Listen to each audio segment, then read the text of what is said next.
There we go. We are here with the Vice President of University Advancement for Benedictine University, Mr. Are you Mr. Mark McHorney or are you doctor? Are you a doctor? No, not even close. Oh, so I Shaq's a doctor. Who? Shaq, you remember Shaq? I know you're old enough to remember who Shaq is, Oh, right? Shaquille O'Neal. Yes, his by Honor, his government honorary, name. honorary doctor, or like went to I school mean, and earned it. who's going to school to earn it these days? Honestly, Well, not Shaq. not Shaq. So I have a something that's going to completely throw you off guard. Just to start. Shocking. You ready? I want you to be ready for this. So I was talking with your sister Mo this, Okay. and I said, Mo, you have a girlfriend? And she goes to me, what are you talking about? And I said, well, your father is on social media, is on Facebook. And he says, I'm with my daughter and her girlfriend. And it just, I had no understanding of what was happening. Apparently your dad is in a play. Is that what, is this what, well, tell me what you know about Mark McHorney Sr. Yeah. See, Mark McHorney Sr. is a thespian. He Yeah, uh he he retired and he's got. I mean, he lives a dream. He's a jury bailiff in Eau Claire, and he is a actor. he's an actor now. Yeah, so look out. Is he still coaching? No, no, Okay. no. All right. All right. Well, all right. Okay. So that's how my week starts. So Oh, now, yeah, I know, right? so Um, you get for spending your start of your week on Facebook. I'm I've got a lot going on, Mr. McCorney. Um, let's get to What's you. the name? What's the name of this thing? Well, I do that in the introduction. The name of this podcast is called, Oh, yes, it's a podcast. You're the DJ, I'm the podcaster. Because you're the it's DJ. I'm the originally about, podcaster. it started about music. I would ask Cub Ah, employees and other humans what their favorite like artist was, which is on the list of questions for you because I don't even know oh, if you listen to music anymore I listen to a lot of music. that you like. What's the last concert you went to that you liked? James Taylor, United Center. It's awesome. You're a James Taylor guy now? Always have been. I only know country, McCorney. I didn't know you've advanced your I list. go, listen, I go on, I can bounce in one car ride, to work. I can bounce from Eminem to the Bacon Brothers to the Bodines to Ed Sheeran to Maroon It's 5 to Coldplay to Toby Keith. I mean, okay. it's a journey. I mean, it is just a journey. Okay. Um, but yeah, I was I think that's the last concert I went. I can't honestly. I'm getting old. I don't remember much. I think that's the last concert. Oh, you know what? I saw Sister Hazel in Schaumburg. Yes, like Um, I but remember. That was September. the the guy, the lead singer's voice was he was struggling a bit. Poor guy. Sounded like he had a cold. Um, but yeah, James Taylor was in the United Center was amazing. It was good. All right. There you go. See, there we go. We tackled our music portion of the Yeah, podcast. we were gonna try to knock off Maroon 5, but apparently they don't tour in the United States these days. Well, I can tell you they were there.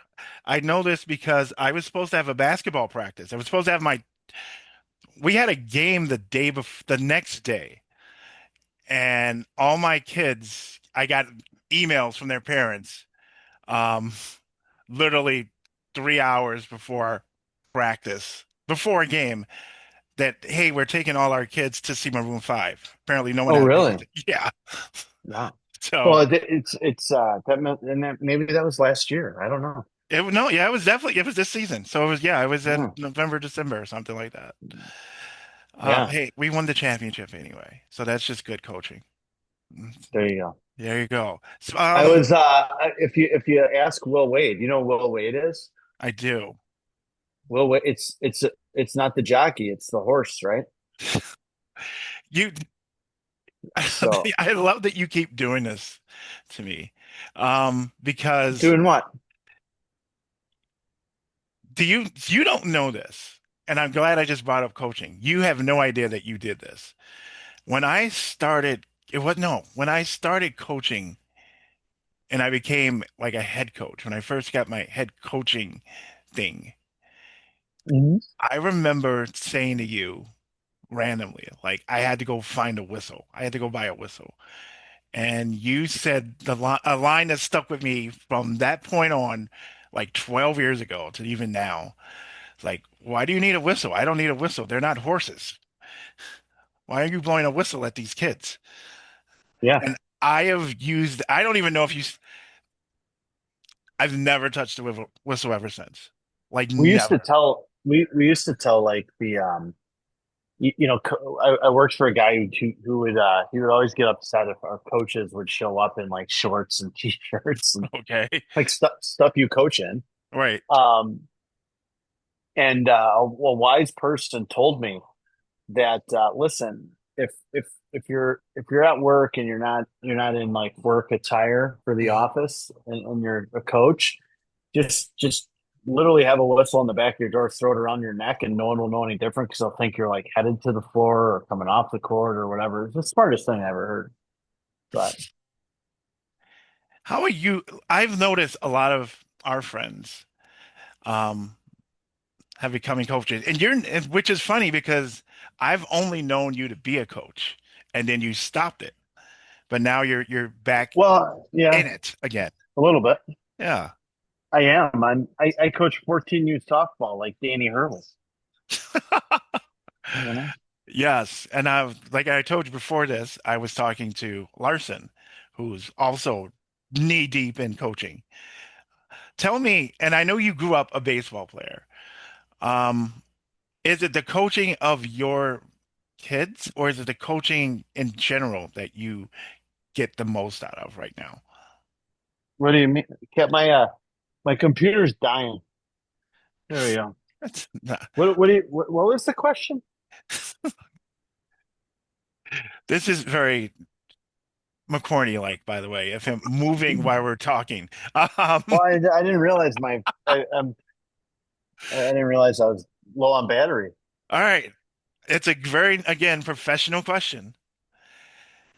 I knew that you wanted to be a coach and then you stopped, but now Hmm. you're back coaching.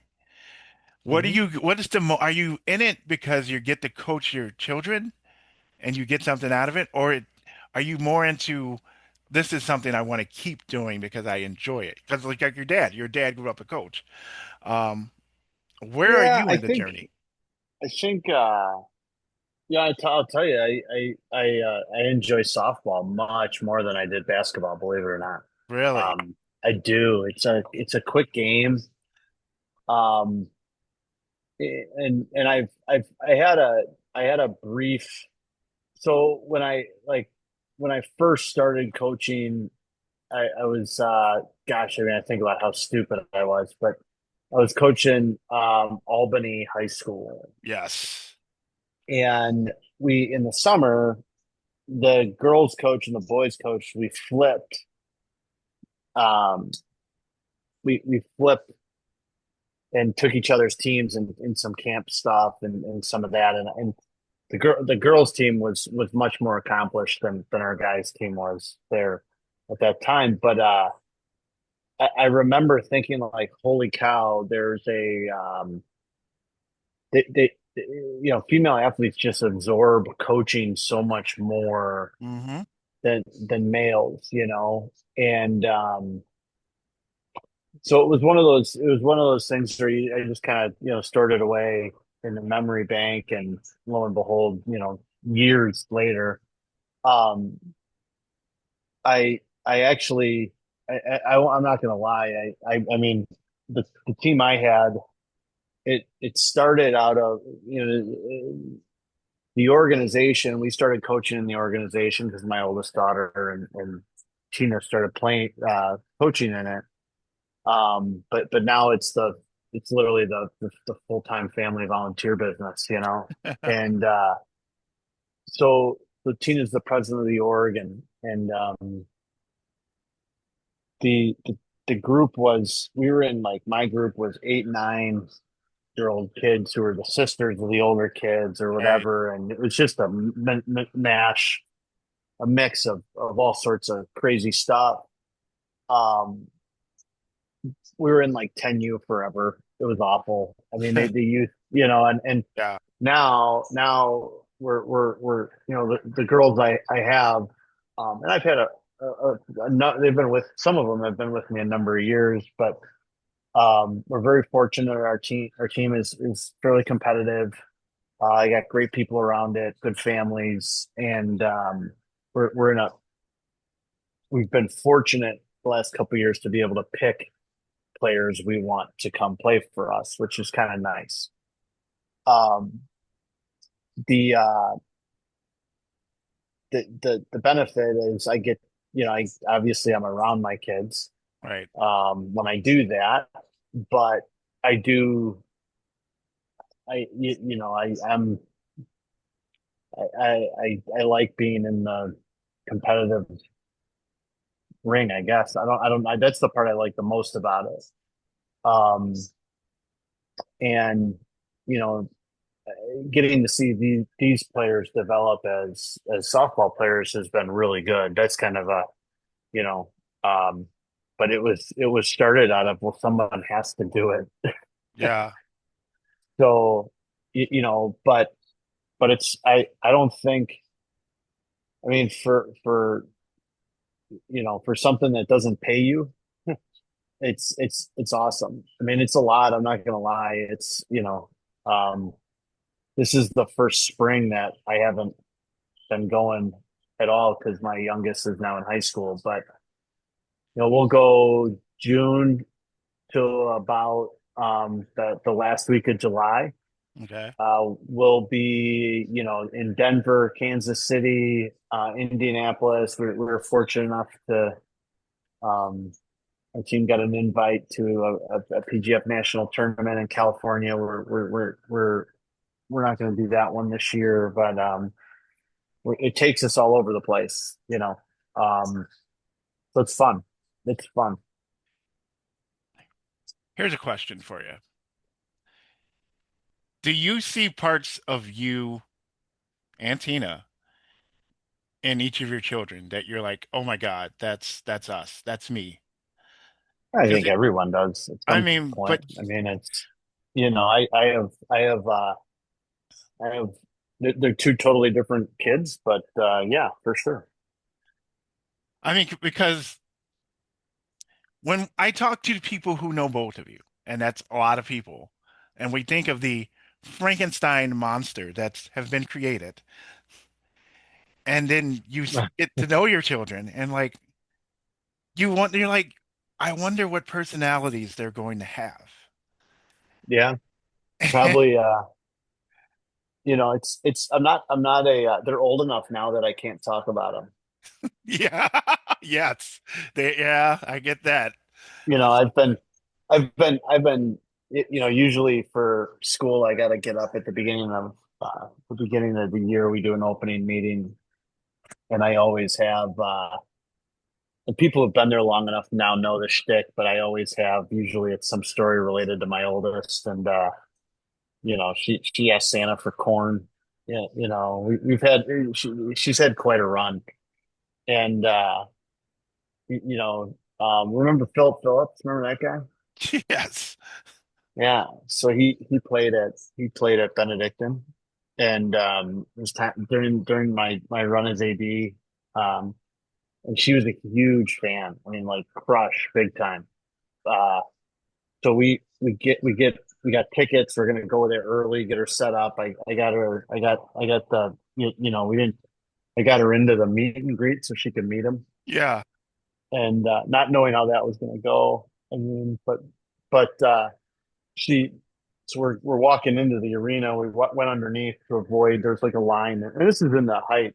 He's just coming off American Idol, and the place is packed. The gym was packed for him, and so we go underneath to avoid everybody and no line and get her upstairs, like Happy Meal in hand and all that. All of a sudden, there's like a tunnel down there below by the gym to get to like the green room and all that the stuff in there. And he's we're walking, and he is literally him and a bandmate are walking literally right down the same hallway. And I'm like, oh my god, she's gonna lose her mind, lose her mind.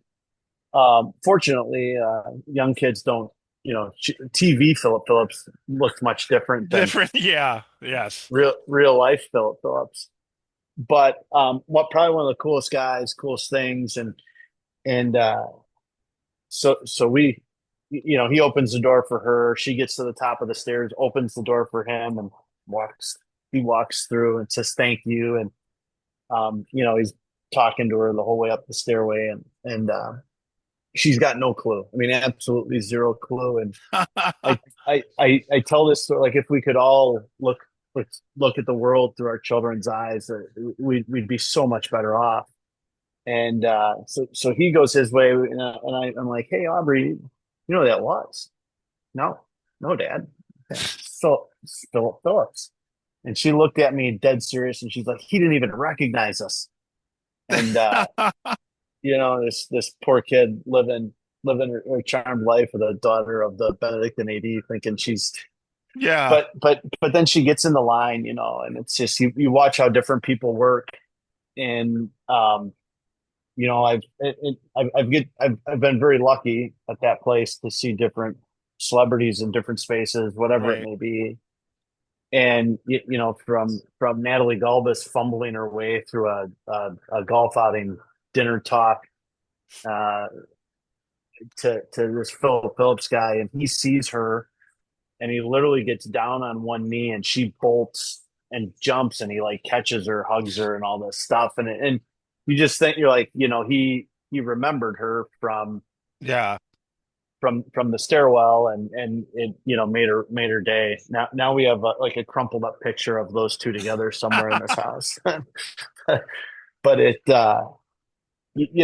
there's the answer to your question. It's a long story to get to the answer to your question, You but yeah, right. they all had. You see it in anyone, and I have one who's fiercely competitive, in everything she does, and I have one who's like just my oldest is like a hippie, and she's headed off to Marion next year. She's gonna play softball up there and learn to be a police officer. So, And um, you that's know, literally the both of you. Like, I don't well, know if I many don't people think I know. could be a police officer, but Well, no, no, that's definitely not the other side. However, like I remember meeting, like we're gonna go back to early college days.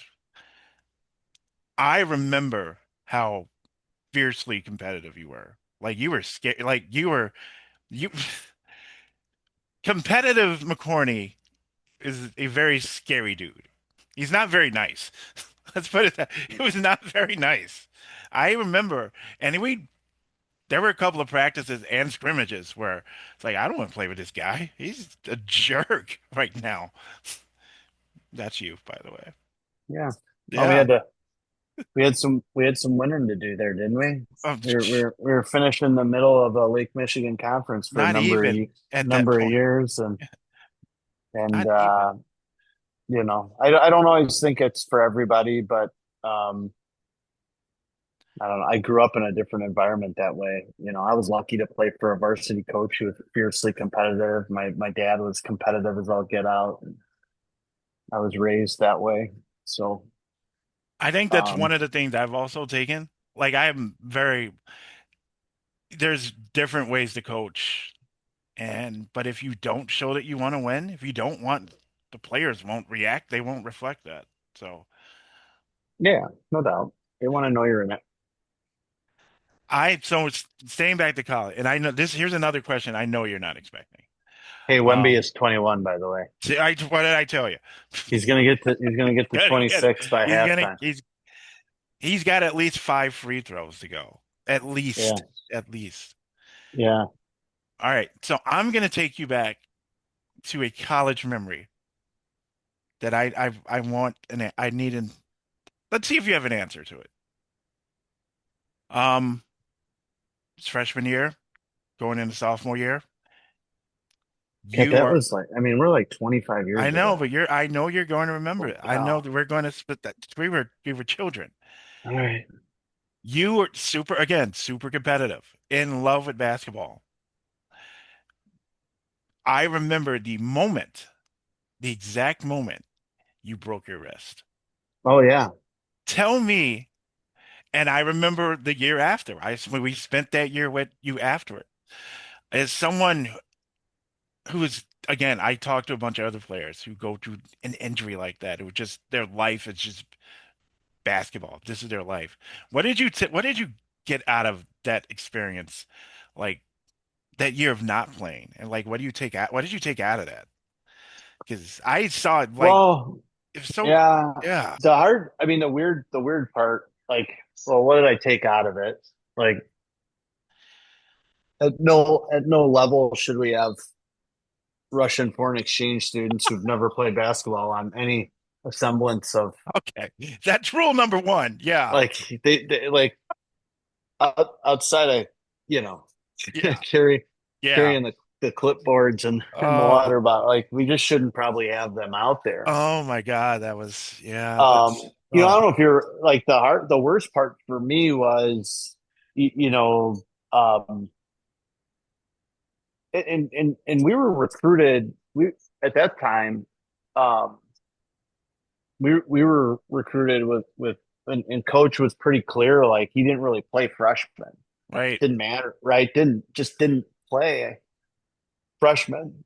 And there was a couple of us that I thought could push at least push for nothing Yeah, absolutely. Well, nothing absolutely. nothing significant, but we were probably pushing some of those guys in front of us, you know. Um, but I thought I if my memory is I had just started to get a little bit of time, and then Yes. we go and we play these reserve games, and then that happens, and but remember, I didn't. I played the rest of that year not knowing Not it knowing. was Yeah. it was broken because it was misdiagnosed, which was what led to the severity of that injury. Yeah. Um, the what I don't, what do you take from it? You kind of I think the hardest part for me was the regression from being so in. Yeah. I lost a bunch of weight. I was thin to come in I was with, gonna say. but I had worked pretty hard that year to try to gain weight, strength. Arguably, I think that summer, I was lucky that when I went home, I mean, I was playing in the summer with the level of competition I was playing was much better than we were playing day in Right. and day out in practice. Yeah. So I was very fortunate, and I was playing with some of the better players in the state. UW Eau Claire had a couple of really nice teams. Those when I was young. Um, I was probably playing the best that I could. I wasn't shooting a lot because of the injury. I just couldn't. But Right. I learned to put the ball on the floor and distribute a little different. Um, the hardest part was you kind of learn to see what else is out there. Yeah. Um, that was the first time I coached though. I Yeah. coached those little Woody's kids. I mean, Yes. it was a disaster. But it's probably what's the takeaway? Probably that. It's the first time I kind of had I didn't really have any injuries going through high school or anything. I never had any nothing. And Yeah. so, I remember being told, hey, it's a full year recovery. You don't practice, you can't play. And I was bound and determined to start practicing during second semester.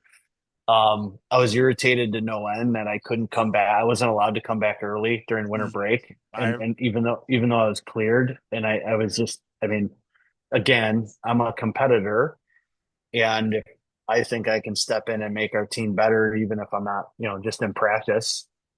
Because we were struggling that second year. That group, we struggled. Um, struggled we early. we Yes. we did not meet expectations at all, and you know, for some of the pieces we had, it's tough to watch. I mean, there was a point where I contemplated coming back and playing, um, and I was talked out of it. Now, thankfully, I was talked out of it because I think it would have, in hindsight, my, I mean, I enjoyed as a team the last 2 years I was there. I enjoyed those two teams immensely.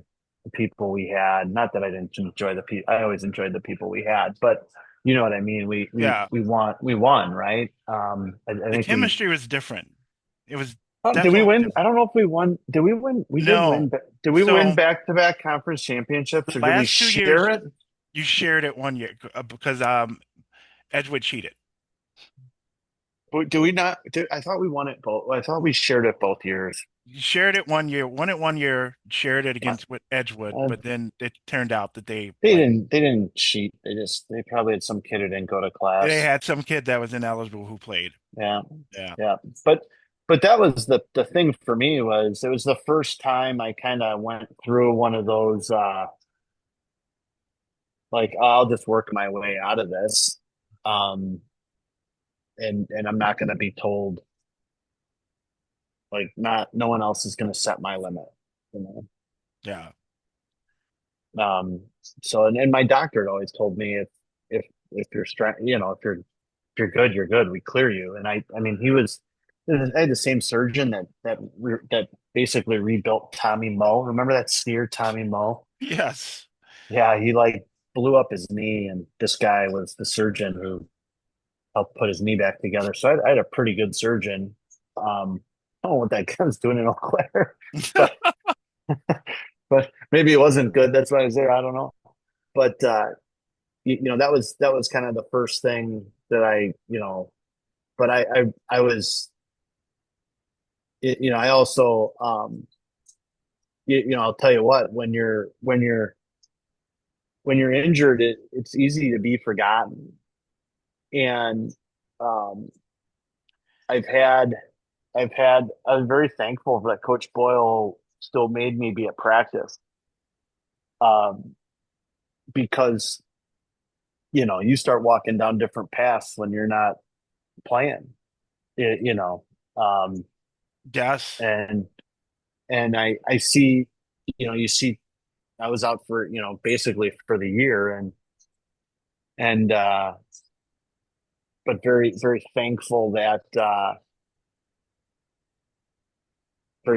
that he made me still be around and do all that, even though it was only a semester and all that. But still, um, if I'm not around for a semester, I'm probably not trying to push to come back and practice and be a part of something that Um, second semester. oh, absolutely.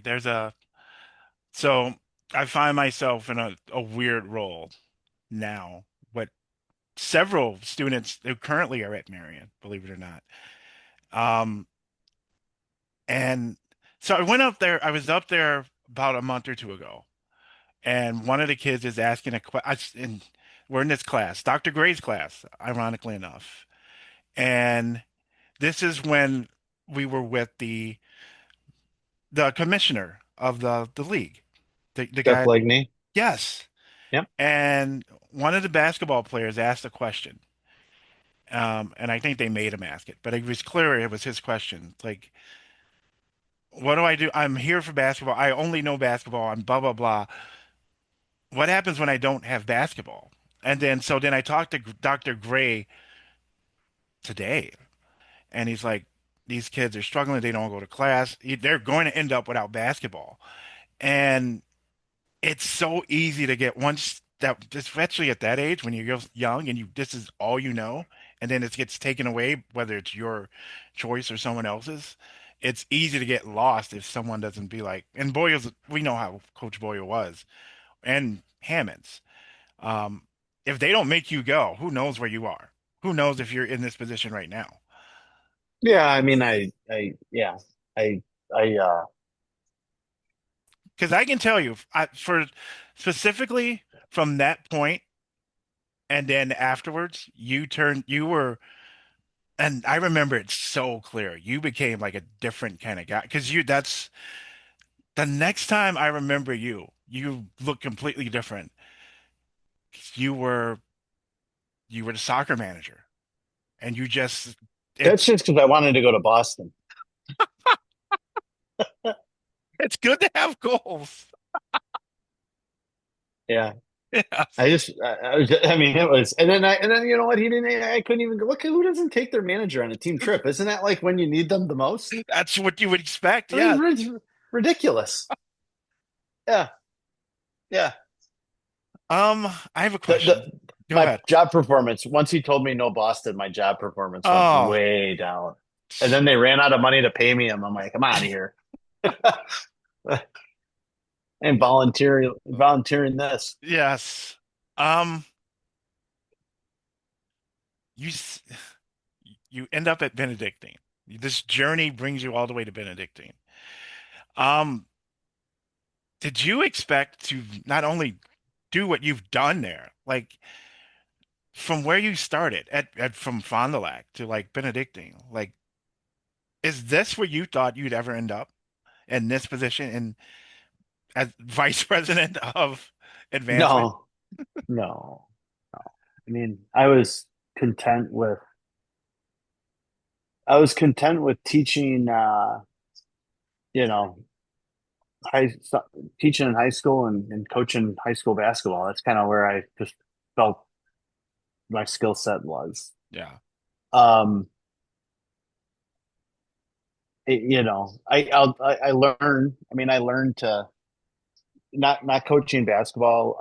I loved my time with Keith. It was awesome. I loved my time at Concordia. It was great. I was fortunate to work with some really good coaches who, let us grow and do that. Um, you learn to be competitive and, you know, in everything that we did there. yeah, Um, and tried to advance, the best we could to get the right people to help advance that athletic department forward and do that. And I thought we could be we were positioned pretty well because we had some good facilities to start with. And if we could just make a case for some more resources, I thought we could really push into the top half of it, not, one or two in every sport. Um, but you learn to, everything you just have different dragons to slay in different areas, whatever it may be. And, yeah. and, and in basketball, Keith kind of had it going. Football, shoot, we hadn't won like a conference championship in like 74 years there. And, we were able to go back to back and then go to Yeah, St. Thomas and Mount Union back to back years in the playoffs. Um, getting, convincing them to redo the arena because if we redid the arena, we could go win a national championship in basketball. And like we say that stuff and then here we are undefeated in the national championship game in 15, 16. Um, and I mean, just an amazing run. Softball getting into super regionals. Dominican had dominated men's soccer. yeah. And I remember, we had a coach convince me that, how do you beat Dominican? And it's by everyone wearing black shoes. And smartest, it was the smartest philosophy that ever came with soccer. And lo and behold, we beat them. We beat them. I think it was like, I don't know if we got them 2 years or 3 years in a row, but I remember thinking like, hey, you can beat them one. Like soccer is a weird sport that way. You can get Yeah. outplayed and beat somebody. And and I remember thinking like, year one could be fluky, but then we got him in year two. Um, I think I feel like once we got him like the third year or something. It's like, well, now we're just better, right? We have got that going. Um, but it's the best part of that is I don't we don't do any I mean, I think we got it moving. I don't, I think, could we have reached higher? Yes. Um, there's some things there that I would like to have some do-overs on, but the people, I was lucky to just work with great people. I was very fortunate. Our staff, our coaches, everyone there, just really, really good people. And it's easy when everyone wants the same thing. You don't really have to worry about setting a vision because it's just shared amongst everybody. Speaking of And vision, is there, I know there's a bunch of things that you are proud of in the past that you've done in Benedictine, even any coaching. Is there something that like, is there another dragon that you want to slay that you like, I would love to be able to do this before I bet like Father Time takes me out of Benedictine or wherever. well, I mean, I think it's a good question. I'm sure there is. Yeah, You know, um, it's the role I'm in now is so different right. that I'd like we joke about it. It's the same thing we said in athletics when we did that. It's we want to be the best pound for pound shop in higher ed. You know, so for schools like us, I mean, we want to have the best advancement shop. And it doesn't matter what I've come to learn. I think um, certainly I'm sure Marion has similar challenges.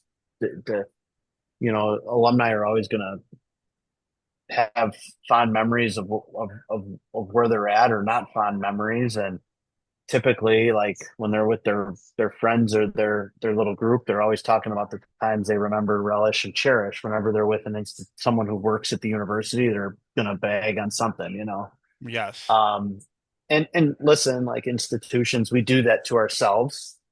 We put ourselves in positions to open ourselves up to that criticism. But um, the last dragon is probably something along the lines of walking away from the best advancement shop that university's ever seen. I don't know necessarily what that means. It's easier in sports, right? Because you got Yeah. records, you got right. I mean, you got to keep stats and in fundraising, it's usually dollars raised and all this stuff, and um, but it's also people feeling very good about their experience with giving money or their experience engaging with the institution as an alum. You want to drive, um, whether it's, I feel like high school sports, it does it a little bit. I think colleges and universities, they're either driving affinity or apathy. Okay. Um, and you got to figure out which one you want. And usually the institution's investment will tell you what they're trying to aspire to be, if they want apathy or if they want affinity. And I feel that our, Benedictine is, as a, you look at what they've done, the facilities, the investments they've made in the entire institution time over time. And everyone who's worked there in a leadership role wants people to have a great affinity for that place. And it's evident by the resources that are poured back in. Not everyone's like that, and Yeah. so it's easy to work there, but I think that's probably the last dragon right there. All right. I have two more questions because I know you've had a long day, and we'll keep them short, but these are two Do important people actually listen to, like, we're just sitting here talking, people will listen to this? I find people. that Believe incredibly it or hard to not, believe. believe it or What are not, the, people I just actually listen to this show. I'm not saying believe I'm it shocked or as well. not. I'm shocked as But well. Trust, because I don't. I'll tell you. In this, here's what scared the crap out of me. Marion had a class where they had all the students listen to this podcast to make their. are you paying someone to do that? Are I am you paying? not. Is Trust that me. I am shocked at the. I am. Anytime that I hear my name or something comes up where this is involved or like something that have done, I am shocked more than anybody.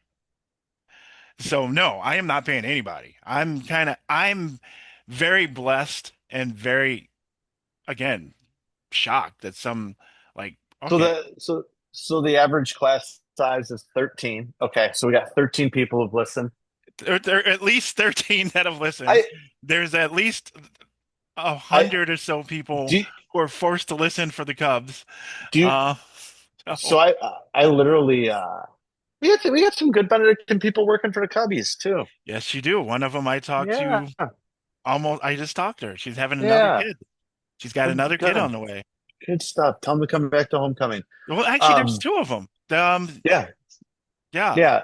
Megan Steiner and Tiffany Megan, Bush, right? yeah. So They probably both have different names now, but they that's what I do. remember. They That's how I literally remember them. both got married. There you go.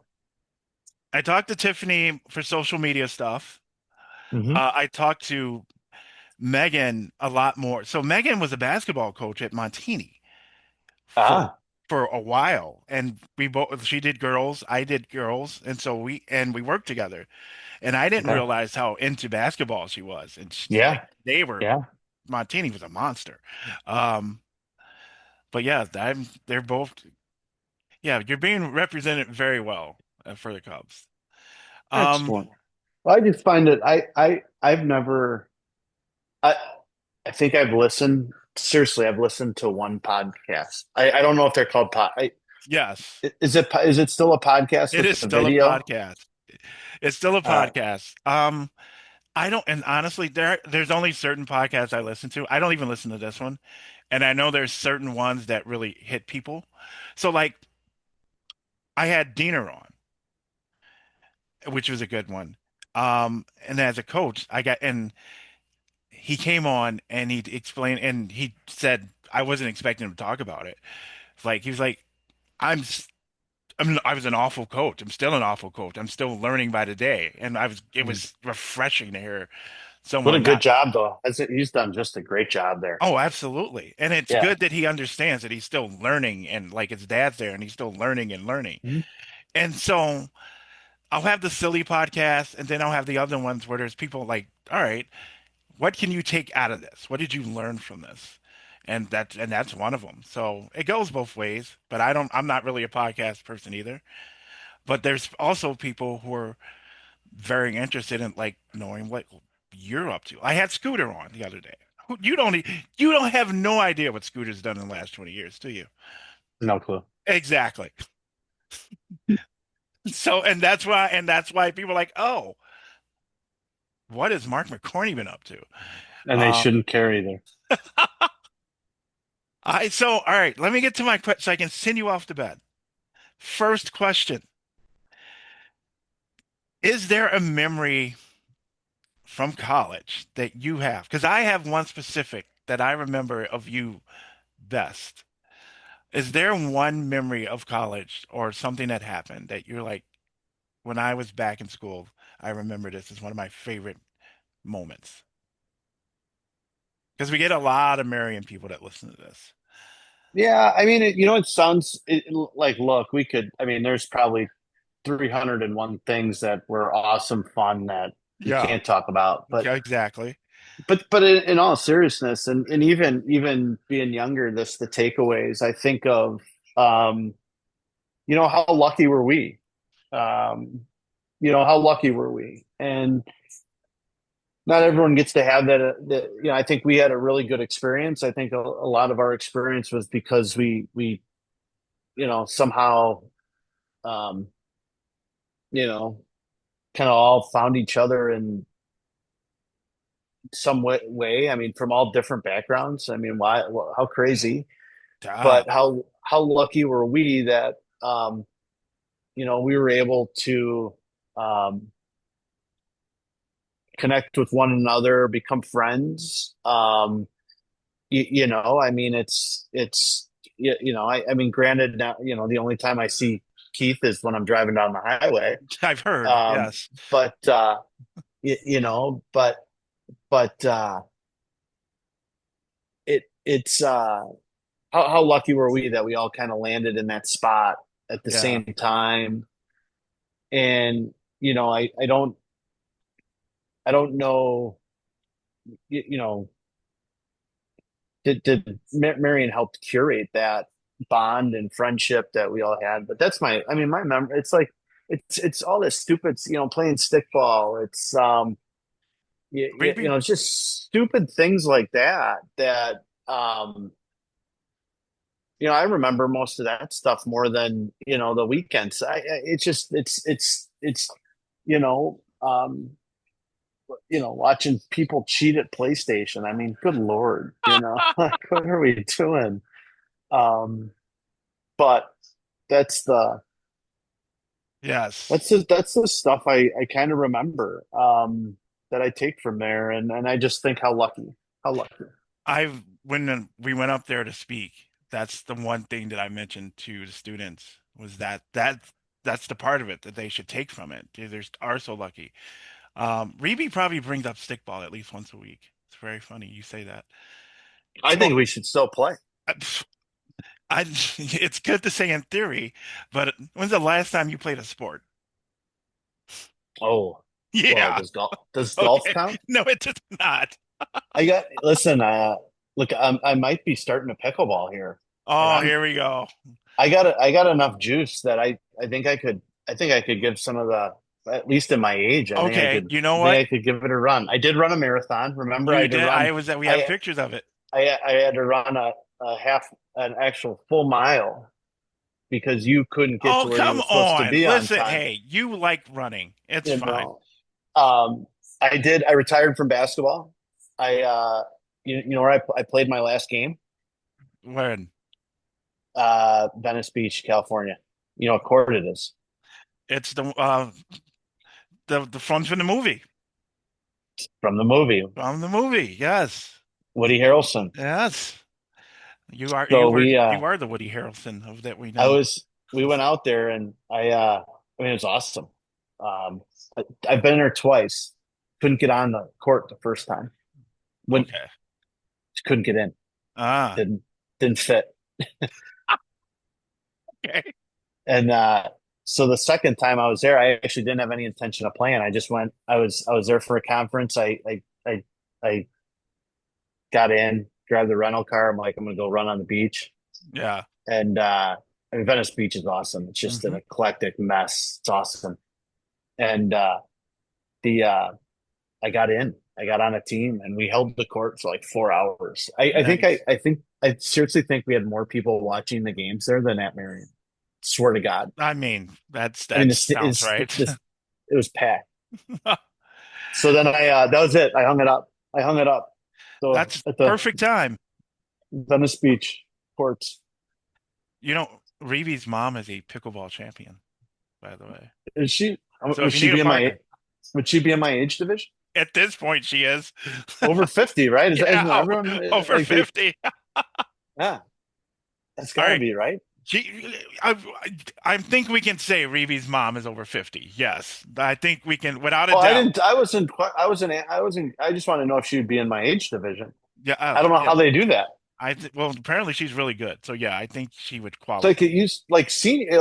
It used to be 55. It was like senior. Now you got to, like, honestly, it's like eight, like they get mad. They're like, oh, if you're not you're in young kid division if you're under 80. I will text him and find out what I'd be division I'd he's be I'd be curious. I haven't started to play. I have no idea how to play it, in. All but right. I'm thinking of it. All right. All right. Well, here's what I got for you. Here's my favorite memory of you. Um, we had gone to it was my first frat party, and it was down the street. It was at some house down the street. I think it was sorority. I don't even. It was in the middle of the woods. I remember that. We had to walk through the woods to get back. And something happened where First I'm time you, first time you've walked through the woods. Honestly, yes. Yeah, I bet. Honestly, you have no idea how out of place I felt that entire year. And they didn't like us either. Like no one like that's when I think that's the party we realized that the Canadian hockey players were not fond of fresh. Our well, I think some of our teammates that were older didn't do us any Yeah, favors. didn't help Yeah, that any at all. yeah, And yeah. something happened where we were just not liked at that party But whatsoever. but look at the transition. That's what you know. What affinity or apathy, right? We At everyone that, loved everyone loved each other at the end. that's the crazy part now. Yeah, I'm everyone's like buddy Yeah, buddy. yeah. But It's like the United Nations over there. so I remember, and I don't know where my head was at, but I was just a mess. And I get back, and you had already been gone. And I get to your place, A2, Mm. and I'm already worked up, and I don't know, I'm just, oh my God, it's the end of the world. You're in Nate Ron's room watching MTV like at 1 a.m. eating Domino's pizza, like the world had not phased you whatsoever. Listen, and that's when I'm like, all right, I'm with the right people right now. I'm with the right human beings. And from that moment Domino's on, pizza. Wow. uh, I did Little Caesars tonight. Just oh one man. right by the house. And so from that moment on, and I tell this story now, um, I now know the words to almost every country song from the 90s, whether I want to know them or not. Because Yeah, you see we brought you along. you,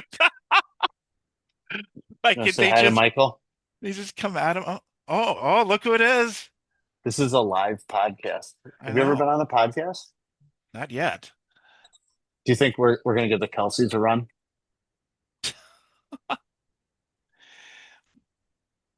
I was just talking about her, by the way.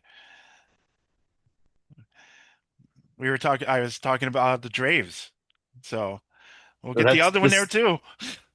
this is the young one. I know who she is. Okay. I'm well aware. I said the other one. Yeah, she's I don't know what she's doing. My last question. What was the moment that you realized that Tina Satsky was going to be a McCorney? I have no idea. I got lucky. I just, you know, I didn't screw up all the big decisions in my life, I guess. You know. Um, So there no, wasn't I like just it just kind of hit. It just kind of, yeah, okay, good partner, good friend. I mean, it all starts there, right? You know. absolutely. Well, So I think it just yeah, just organically time and I think I do think you know, moving down here was a big part of that after graduating. I mean, I started in Monroe just because I needed somehow to pay a bill, you know. yeah, I like um but yeah, I think it once you realize someone is I think that's the you know the older you get, you just see a lot of people around you and yeah, what they their situations or whatever it may be, and once you realize you have someone who's a really good friend, it just starts to make sense and work, absolutely. and goes from there.